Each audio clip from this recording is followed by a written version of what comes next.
네, 안녕하세요. 이형재 조대현입니다. 자막에 나오고 있습니다만 입맛을 바꿔서 빠진 체중을 그럭저럭 잘 유지하고 있습니다.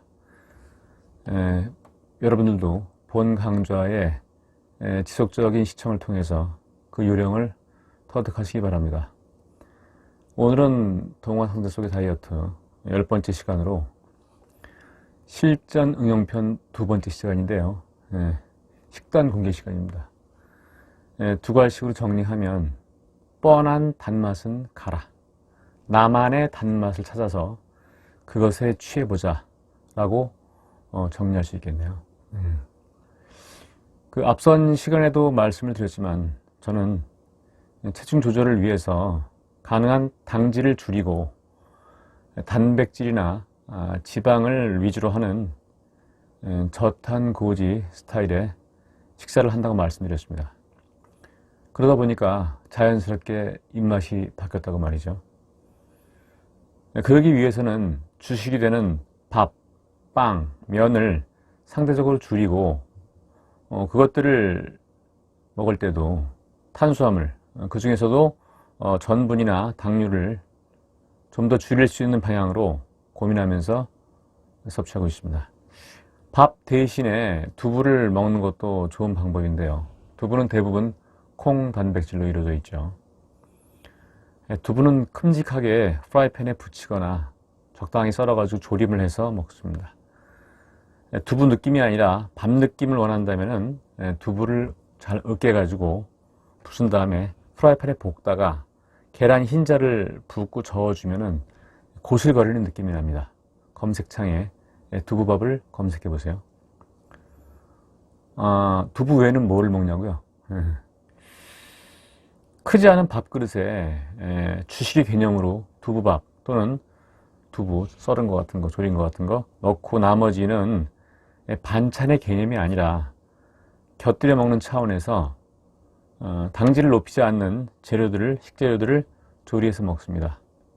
크게 육류, 소, 돼지, 닭, 오리 이렇게 있겠죠. 고기들. 그 다음에 해물, 예를 들면 대구살, 동태살, 참치, 캔, 오징어, 새우 등 그 외에도 많겠지만, 또는 뿌리채소, 무, 당근, 연근, 우엉 등, 또는 잎채소, 배추, 양배추, 청경채 이런 것들이 있겠죠. 그 외에도 호박이나 가지, 특히 또 많이 먹는 토마토, 양파, 마늘, 파프리카 이런 것들 각각 조리해가지고 한 번에 양이 너무 많지 않도록 해서 먹습니다. 각각 조리하기 번거로울 때는 프라이팬에다가 다양한 재료들을 넣어서 함께 볶기도 합니다. 이때 견과류를 좀 넣어도 좋겠죠. 이 외에 다양한 콩류를 요리해도 좋습니다. 매번 요리하기 힘드니까 대량으로 조리해가지고 냉장고나 냉동고에 넣어두어도 좋죠. 저도 주로 한꺼번에 요리해가지고 냉장고에 넣어두고 먹는 편입니다. 육류나 해물, 채소의 경우에 각자의 체질이 있죠. 요즘 많이 회자되고 있는, 알려지고 있는 팔체질 같은 거를 감안해서 드셔도 좋습니다. 따뜻한 것이 맞는 체질이라면 돼지고기보다는 닭고기나 쇠고기가 맞을 수 있고 잎채소보다는 뿌리채소가 나을 수도 있죠. 반대로 더운 체질이면은 좀 시원하게 해물이나 잎채소가 좋을 수도 있겠죠. 뿌리채소가 당질이 상대적으로 많지만 조금씩 먹으면 큰 문제는 없을 것 같습니다. 감자, 고구마도 당질이 높긴 하지만 통째로 먹지 않고 깍둑 썰기를 해가지고 조금씩 조리해 먹으면 큰 문제는 없을 겁니다. 저도 최근에 체질 감별을 해본 뒤로는 김치보다는 깍두기를 좀 먹고 돼지고기보다는 소고기나 닭고기 이런 것들을, 오리고기를 선호하는데 일단 이렇게 섭취하면서 몸 상태를 관찰하는 중입니다. 보통 이렇게 먹으면 좀 퍽퍽할 수 있겠죠. 대체로 담백하게 조리하기 때문에 그냥 먹으면 간이 맞지 않을 수도 있고 맛도 없을 수 있습니다. 그래서 적당히 간을 갖춘 국을 끓여서 함께 먹거나 시간이 바쁠 때는 위에 그 내용물들을 큰 냄비나 그릇에 부은 다음에 한꺼번에 국물을 부은 다음에 데워 먹기도 합니다. 된장 미역국을 좀 걸쭉하게 끓여서 물을 붓거나 아니면 시금치, 된장국, 육개장 뭐 이렇게 다양한 국을 끓여서 활용하죠. 이 국 역시 체질을 고려하면 더 좋습니다. 잎채소가 맞지 않으면은 얼갈이 된장국보다는 시금치 된장국으로 끓여서 먹는다거나 하는 뭐 이런 방법으로 말이죠. 일명 뭐 오사리 잡탕처럼 보일지 모르겠지만 단백질 위주, 지방 위주의 식사에 아주 좋습니다. 고기나 두부 등 곡물 대체 식재료를 다 넣고 국을 붓고 데워 먹으면 다양한 맛이 우러나서 국물에서 자극적이지 않은 몸에 좋은 또 다른 단맛이 느껴집니다. 아까 말씀드린 오사리 잡탕이라고 지금 자막에 나가고 있는데요. 사전적인 의미는 5월 살이 때 100하라는 새우를 잡기 위해 가지고 그물을 던지면은 5만 가지 잡어들 이상한 뭐 이것저것 물고기들이 다 잡히는데 그걸 한 대 넣고 끓이는 걸 갖다가 오사리 잡탕이라고 그러는데 제가 재해석해 봤습니다. 한자로. 깨달을 오, 생각사, 이로울 이. 내가 스스로 생각해서 깨달은 몸에 좋은 단맛. 여기서 당은 당질할 땐 당이지만 설탕, 사탕 할 땐 탕으로 읽어요. 그러니까 다양한 단맛 해가지고 오사리 잡탕으로 읽어도 별 문제가 없겠죠. 그러면 직장인 같은 경우에 어떻게 준비해서 가느냐? 이렇게 탄수화물 줄인 아까 말씀드린 당길 제한식을 드시기 위해서는 도시락을 싸가지고 가야 되는데요. 보통 도시락, 보온 도시락 4칸짜리에 4끼를 살 수 있습니다. 저녁까지 먹어야 한다면 뭐 통을 하나 더 해가지고 8끼를 살 수 있겠죠. 주말에 한나절에 준비는 할 수 있습니다. 주말 한나절이면 충분히 시간이 된다는 얘기죠. 이때는 된장국을 매일 싸가기 힘들기 때문에 당류가 1 내지 2g 정도로 낮은 두유나 아몬드 음료 등을 하나씩 부어서 먹습니다. 식재료를 냉장 보관하기 때문에 렌지에 데워서 먹습니다. 당류가 적으면은 밍밍하고 아무 맛도 느끼지 못할지도 모르겠지만 다른 음식에 부어서 먹으면은 맛이 섞여가지고 그렇게 약하게 느껴지지 않습니다. 아까 말씀드린 오사리 잡탕의 달콤함이 느껴지죠. 그래도 싱거우면은 생강가루하고 소금을 갖다가 천일염하고 섞은 생강소금을 갖다가 조미료병에 넣어가지고 조금씩 첨가해서 드셔도 좋습니다. 이 외에 두유 대신에 양파즙이나 양배추즙을 검색해서 마찬가지로 당류가 1 내지 2g 정도로 낮은 것들을 찾아서 번갈아서 부어 먹어도 좋습니다. 물론 주당 1, 2회는 교제를 위해서 급식이나 외식을 할 수도 있지만 그 달콤함에 젖어가지고 과식을 하지 않도록 조심해야 되겠죠. 그리고 음식을 남기지 못하는 성격, 저도 좀 그런 편인데 그런 분들은 처음에 조금씩 담거나 양이 적은 것을 주문하는 게 좋겠죠. 다음에 또 스파게티나 국수에 대한 미련 이런 것들은 어떻게 떨치느냐. 사실 통밀이나 현미국수도 탄수화물이 높습니다. 성분표에 당류가 낮다고 안심하면 안 되죠.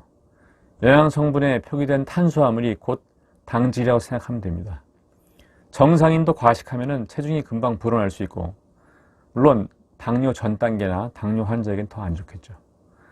탄수화물 총량에 섬유질이 많은 것은 그나마 조금 낫습니다. 국수는 앞서서 말씀드렸지만 곤약국수를 추천하는데요. 물론 곤약국수만 먹으라면 못 먹습니다. 아무 맛이 없어가지고. 여기다 참치캔이나 동태전, 대구살 이런 것들 조리해가지고 또 해물이 안 맞는 체질이 아니면은 닭고기나 지단 등을 갖다가 큼직하게 또는 잘게 썰어가지고 견과류 혹은 단백질 바 같은 거 있잖아요. 썰어가지고 넣어가지고 된장국물이나 콩국물에 부어서 먹으면은 먹을만하고 습관화되면 맛있습니다. 콩국물도 영양 성분을 보고 먹는 게 좋은데요. 200ml당 당이 10g 이런 것들은 정상인들이 드시고 당뇨나 비만의 경우에는 당뇨가 10분의 1 다시 말해서 200g의 당이 1 내지 2g인 콩국물도 찾아보면 많습니다. 우리가 당류를 볼 때 전체가 아니라 만약에 1000ml다 그러면 거기 보면 200ml당이라고 나와 있어요. 전체가 아닙니다. 이게. 그럼 전체는 곱하기 5가 되겠죠.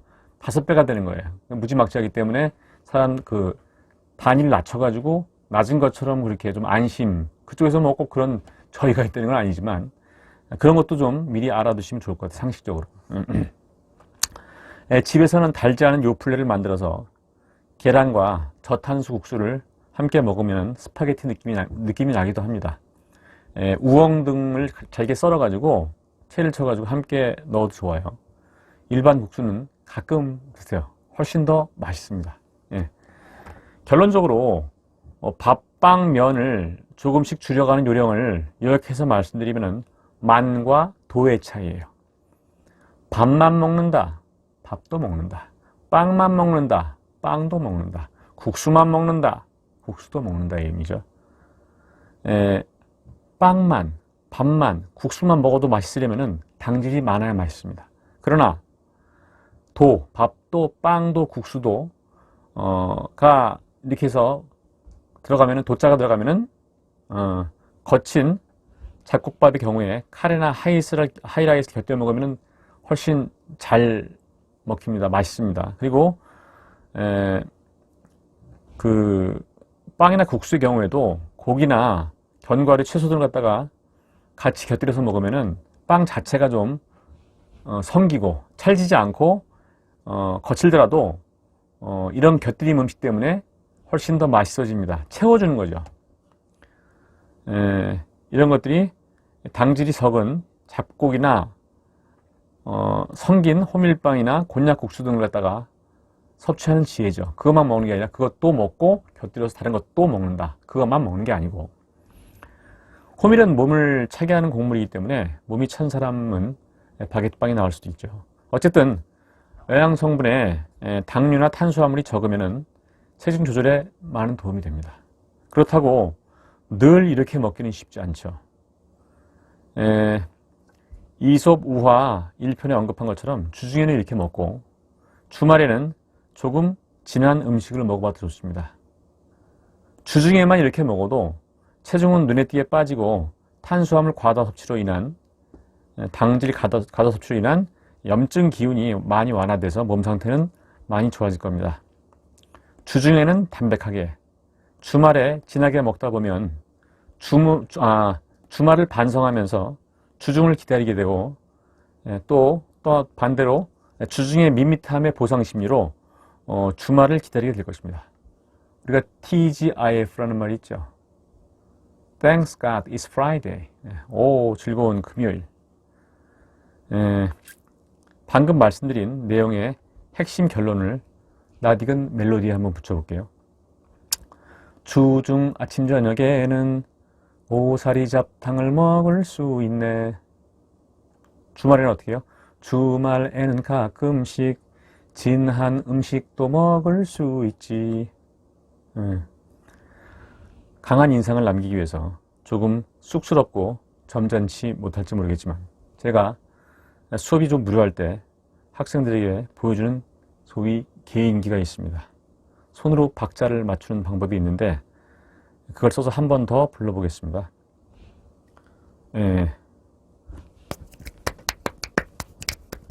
주중 아침 저녁에는 오사리 잡탕을 먹을 수 있네.